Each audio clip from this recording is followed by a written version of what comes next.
Ano yun yung bunga na yun? Tutuloy na? Parang hindi summer. Sa'yo lang ako nakakita nito. No name pa daw ito. Di ba nabulaklak to? Kung gusto mo ng Baguio Pills, dito kayo. Dati may table ka dito ah. Ayan oh, ang taas na.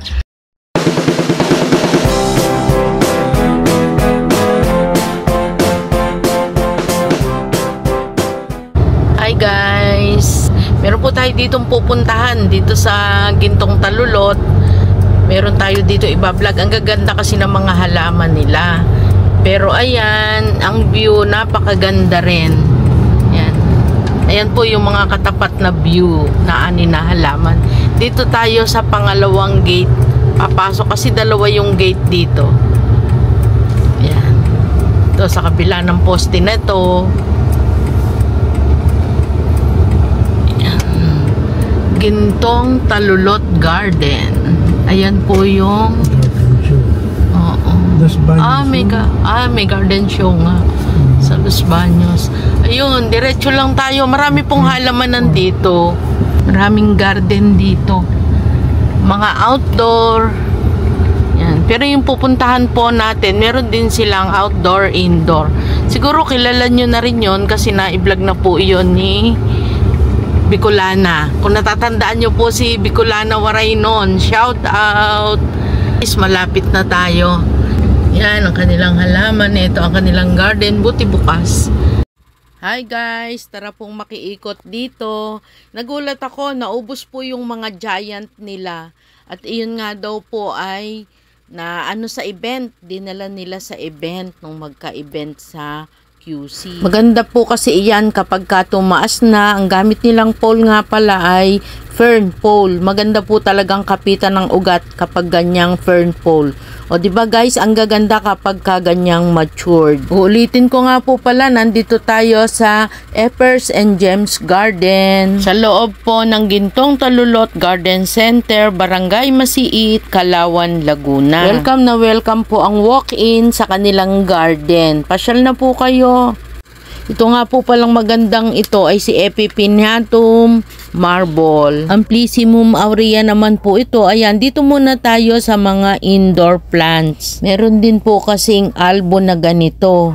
Pero mas gumaganda talaga sila kapag kaganitong naiinitan. Giant Plowmani naman ito. Tingnan nyo naman, nasa initan pero masiglang masigla. Sayang, kung naabutan lang po natin yung mga giant nila, ang gaganda po talaga. Itong mga nandito, palalakihin pa daw po uli nila. Ayan, si Giant Maxima. Nakita nyo yung Maxima ko dati, grabe, ang laki. Sila po ay takbuhan din ng mga resellers dito. Kaya ayan, swerte na kapag kami naabutan tayo ng mga bagong propa. Mostly po ay nakasidling bag lang yun. Pero pag ganitong malalaki na, hindi na po nila yan ina-out unless na talagang mga giant na. I-share ko po sa inyo kung ano po yung ginamit nilang fertilizer, kung gaano kadalas sila mag-apply, kung ano po yung insecticide na ginagamit nila. Grabe yung side na to guys, dati hindi nyo makikita yung pader nila. Talagang anja-giant na mga halaman nila. Yan, yung Angela na yan. Naku, maliit po ito. Si Golden Ficus naman po ito. Maganda yan kapag lush. Medyo may presyo nga lang, katulad nito, 750 daw yan. Pero talaga pong maganda yan kapag malalaki na. May mga buto po iyan daw ay tinatangay ng ibon at ibinabagsak sa ibang lugar. Kaya yun ang maganda kasi yun daw po yung natubo. Pang outdoor ito guys. Ayan, para siyang plastic. Paki-comment naman po yung ibang ID nito. Ang alam ko may iba pa po itong tawag eh. Paki-comment po. Epi albo naman po ito. Pwede siya sa indoor pero indirect sunlight po. Kaya, ayan, ito po malusog to, kaya ganito parang nag-golden yung kanyang dahon. Hindi siya ganun kadaling buhayin. Pero 4 cuttings po ito, ang kanyang propagation. Kailangan po niya ay maganda ang kanyang potting mix, yung hindi po magi-stack yung tubig, ayaw din naman niya ng sobrang tubig, ayaw din naman niya ng kulang sa tubig. Maganda po ang halamang ito, lalo na yung kanyang variegated na kulay. Tapos giant pa yung dahon niya, kaya magandang i-display. Ito meron naman dito Pearl and Jade ito guys ha, yan Yang ano na yan, hindi yan enjoy, pearl and jade po yan. Nagja-giant din po yung dahon yan. Pero iyan, kailangan din po ng pole. Dito kay Epers and Gem, hindi po nawawalan niya ng Monstera Deliciosa na giant. Si Chaya naman ito guys, marami sila dyang patubo dahil meron silang mother plant. Tingnan nyo naman gaganda. Parang variegated na dahon ng papaya lang yan. Pero lucky plants po iyang si Chaya. Marami ang bumibili niyan. Madali lang naman daw po iyang buhayin. Pero ako, hindi pa ako nakabuhay ng ganyang kalaki. Ito, meron naman sila dito. Siyempre, hindi mo wala ang golden melinoni. Ito pong golden na to, giant na yan, red stalk pa. Kaya ayan, tingnan nyo, tuwang-tuwa siya sa init or sikat ng araw. Yan, red stalk po yan, nakalagay na rin siya sa malaking paso. Philodendron po ito, hindi siya pwedeng direct sunlight. Maganda po siya, ayan, katulad niya na arawan. Oy, ang ganda ni Angela. Guys, alam nyo ba, tagal kong pumupunta dyan, hindi ko nakitang bakante yung side na yan. Pero ngayon, ayan, naku, wala na talagang mga giant. Isa sila sa mga garden na sabihin kong hinangaan ko, lalo sa mga giant plants. Kaya po ako ay naghalaman ng mga giant. Kasi talagang napakaganda po nilang mag-alaga at ang ganda-ganda naman talaga tingnan kapag giant na. Kung kayo po ay may mga katanungan sa halaman, pagpunta nyo dyan guys, tuturuan nila kayo pati pagtimpla ng fertilizer, kung anong fertilizer ginagamit nyo, hindi po sila madamot. Kaya ayan, mas pinagpapala ang gaganda po ng kanilang halaman.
Fertilizer.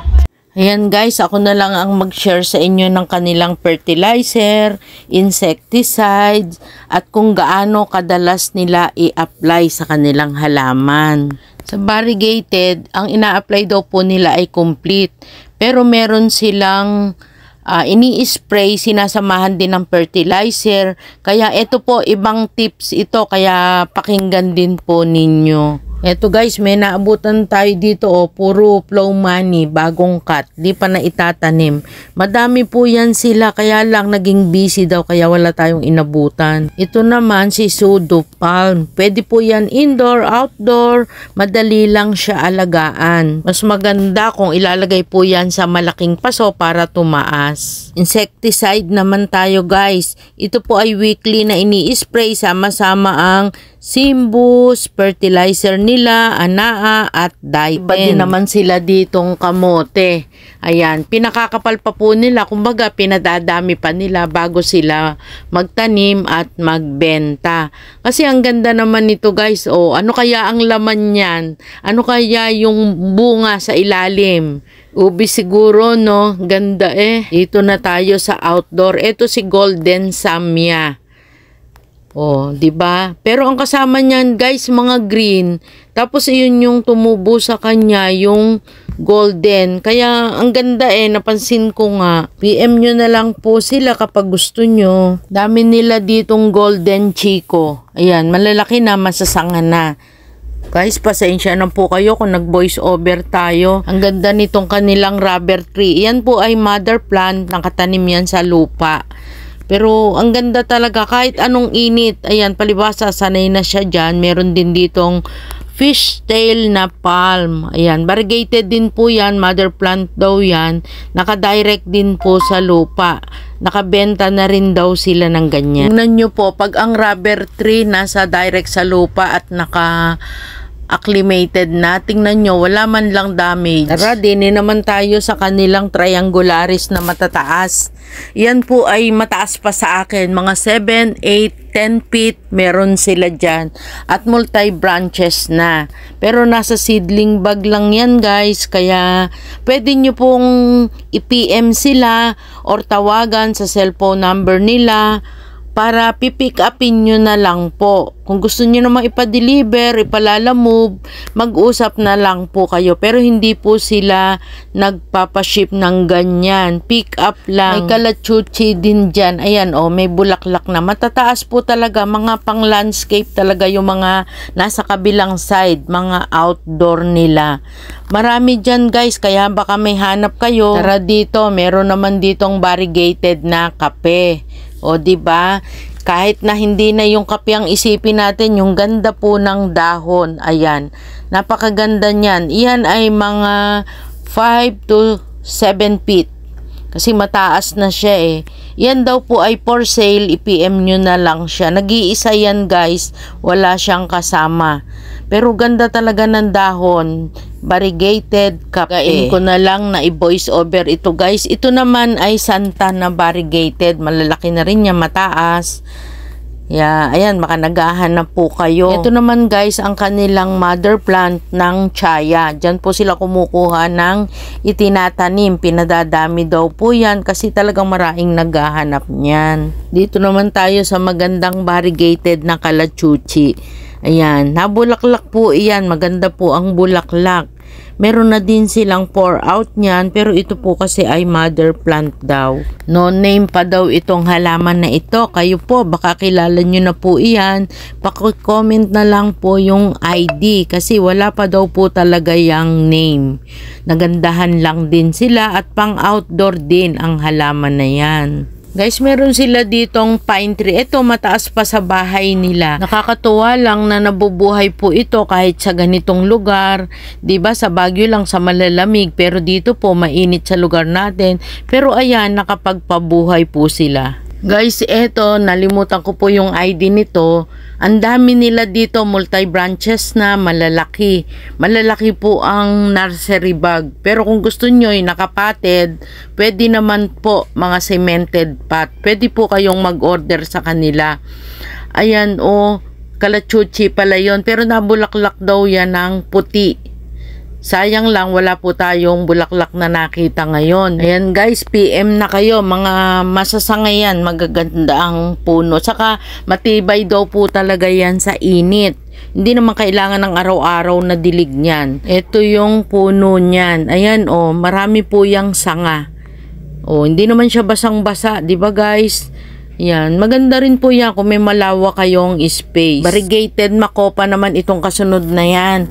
Iyan po ay aurea ang dahon, medyo golden. Hindi katulad nung isa variegated na nauso yung albo. puti yung nasa gilid ng dahon. Ito ay golden. Ito po yung sinasabi kong albo. Ayan, makopa din po yan, pero puti yung nasa gilid ng dahon. Sa mahilig naman po sa bonsai, ito naman, nakikita nyo po ba yung puno na yan? Iyan daw ay Blackwood Bantolinaw. Napakaganda po nitong bonsai na yan. Ang ganda ng balance ng dahon, yung pagkatubo. Ayan, lapitan po natin. Tingnan ninyo sa malapitan. Yan, ang lawak ng sakop niya. Tingnan nyo hanggang sa ugat.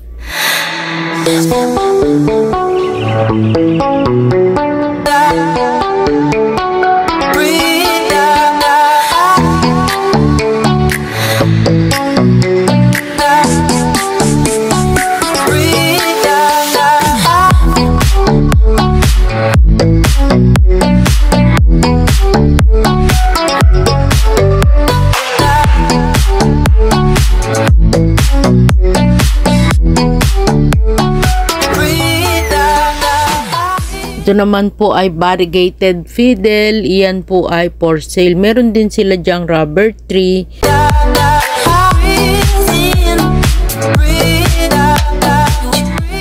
Variegated chico naman po ito, pero golden yung kanyang dahon, hindi yung variegated na puti. Kumbaga aurea, kumbaga sa philodendron. Ayan guys, oh. Golden po, pansinin nyo po yung dahon niya. Variegated chico po yan. Ito naman daw yung local na blackwood. Yan po yung malaking puno na pinakita ko sa inyo kanina na bonsai. Marami po ditong kakaibang puno o halaman. Kaya pasyalan nyo po sila. Dito lang sila sa loob ng Gintong Talulot Garden Center. Ang name ng garden nila ay Eppers and Gems Garden. May variegated guava dito guys. May bunga. Ayan, oh, variegated din ang kanyang bunga. Ayan. Pang outdoor din po yan. Yan, tingnan nyo, oh, variegated. Pasyal na po kayo dito. Malalaking halaman ang hanap nyo. Meron po sila. Outdoor, indoor. Tawag na po kayo. Kaya lang kailangan nyo pong mag-walk-in. Kayo ang magpipick up. Marami sila. Baka hindi lang natin na ipakita yung mga halaman nila. Katulad nito, giant clusia. Ayan. Ang ganda po ng kulay. Maingganyo kayo kapag ka nakita nyo ng personal. Maraming salamat po sa inyong panunood. Paki-subscribe na po. Maraming salamat. Have a beautiful day. A beautiful life. No stress, just relax. Bye!